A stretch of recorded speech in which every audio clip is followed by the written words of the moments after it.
Alors, je suis à AESH MUT, je travaille aussi dans mon établissement avec la coordonnatrice Ulysse. Donc, je me rends régulièrement sur mes temps de reprise de cours au dispositif Ulysse afin de travailler en partenariat et de porter un peu main forte aussi à ma coordinatrice.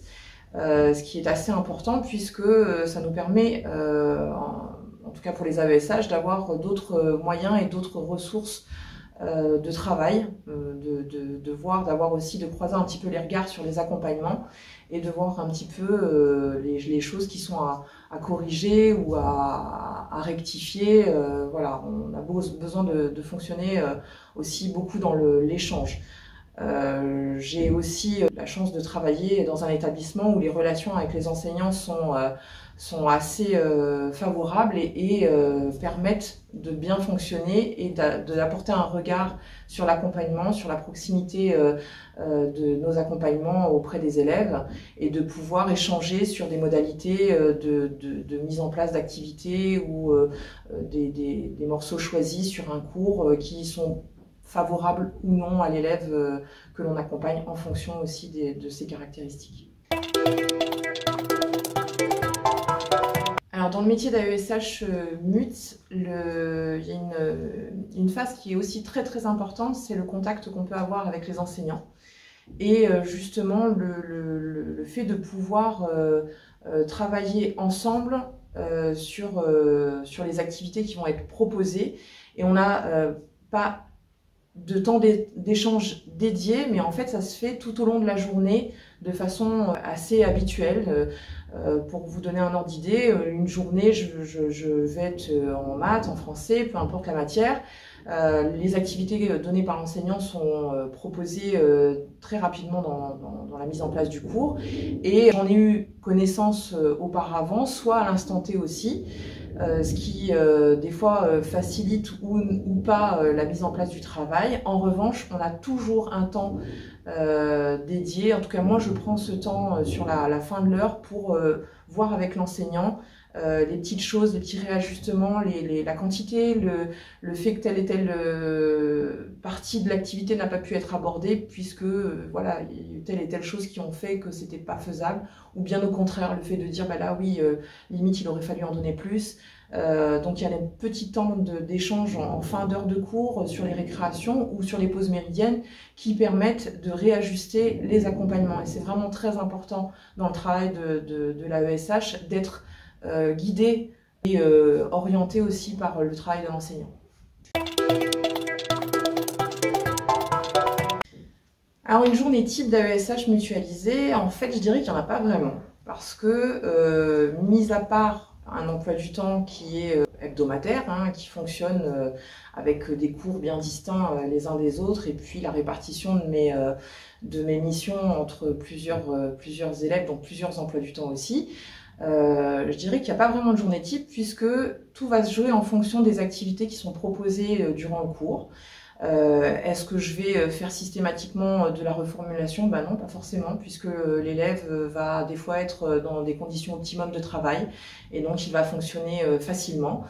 Et en revanche, il y a des journées où c'est tout le contraire, c'est beaucoup d'attention et la fatigabilité qui rentre en ligne de compte. Donc on va être un petit peu plus présente, un petit peu plus à décortiquer, un petit peu plus à conseiller, à guider.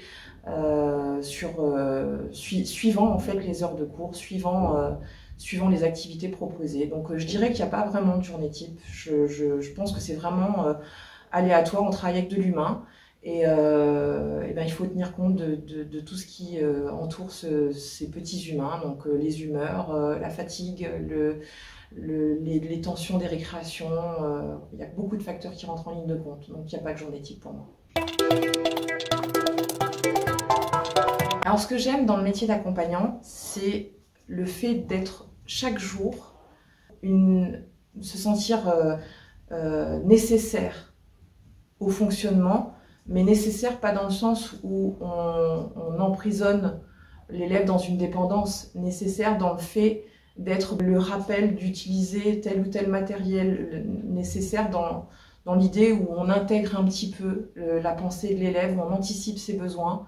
et on va mettre en place ce qu'il faut pour lui permettre de travailler et de fonctionner entre guillemets comme les autres. J'aime aussi le fait justement de tous les jours avoir des missions qui changent, de tous les jours avoir un fonctionnement différent.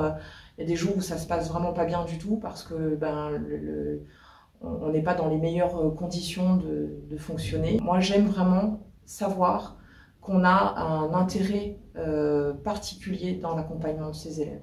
Alors, ce que j'aime dans ce métier, c'est de savoir qu'à un moment donné, dans nos accompagnements, on va avoir ce petit déclic, cette petite étincelle qui va permettre, qui va suffire à l'élève de poursuivre sa route d'élève dans ses apprentissages et qui va lui permettre de continuer et de ne pas rester buté ou fixé sur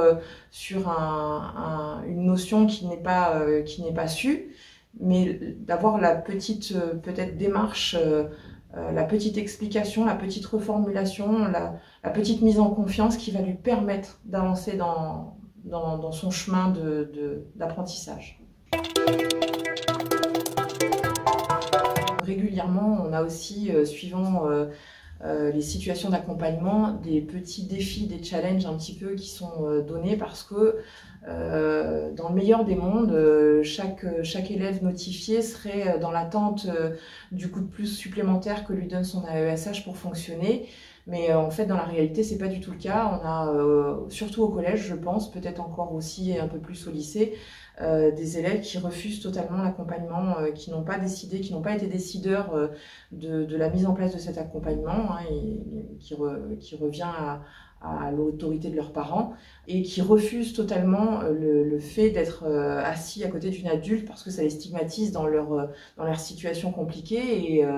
Et du coup, le défi à ce moment-là, c'est de réussir à faire intégrer à cet élève que oui, effectivement, il relève d'une situation extraordinaire, mais qu'au final, ça peut être aussi une force pour lui par la suite, et que c'est pas parce que il lui arrive ça et qu'il a besoin d'un petit coup de pouce pour bien démarrer dans la vie que ça fait de lui quelqu'un de différent qui n'y arrivera pas. Et ça, c'est un défi assez important que moi, personnellement, j'aime essayer de relever. C'est pas toujours évident, c'est pas toujours faisable, mais c'est quelque chose que j'essaye de travailler au quotidien et de faire en sorte de donner l'envie à cet élève de venir demander à un moment donné un coup de pouce, même si c'est tout à son honneur d'essayer de réussir seul. Alors, dans le métier d'AESH MUT, il y a une phase qui est aussi très très importante, c'est le contact qu'on peut avoir avec les enseignants. Et justement, le fait de pouvoir travailler ensemble sur les activités qui vont être proposées. Et on n'a pas de temps d'échange dédié, mais en fait, ça se fait tout au long de la journée de façon assez habituelle. Pour vous donner un ordre d'idée, une journée, je vais être en maths, en français, peu importe la matière. Les activités données par l'enseignant sont proposées très rapidement dans la mise en place du cours. Et j'en ai eu connaissance auparavant, soit à l'instant T aussi, ce qui des fois facilite ou pas la mise en place du travail. En revanche, on a toujours un temps dédié. En tout cas, moi, je prends ce temps sur la fin de l'heure pour voir avec l'enseignant les petites choses, les petits réajustements, la quantité, le fait que telle et telle partie de l'activité n'a pas pu être abordée puisque voilà, il y a eu telle et telle chose qui ont fait que c'était pas faisable, ou bien au contraire, le fait de dire bah là oui, limite il aurait fallu en donner plus. Donc il y a des petits temps d'échange en fin d'heure de cours sur les récréations ou sur les pauses méridiennes qui permettent de réajuster les accompagnements. Et c'est vraiment très important dans le travail de l'AESH d'être guidé et orienté aussi par le travail de l'enseignant.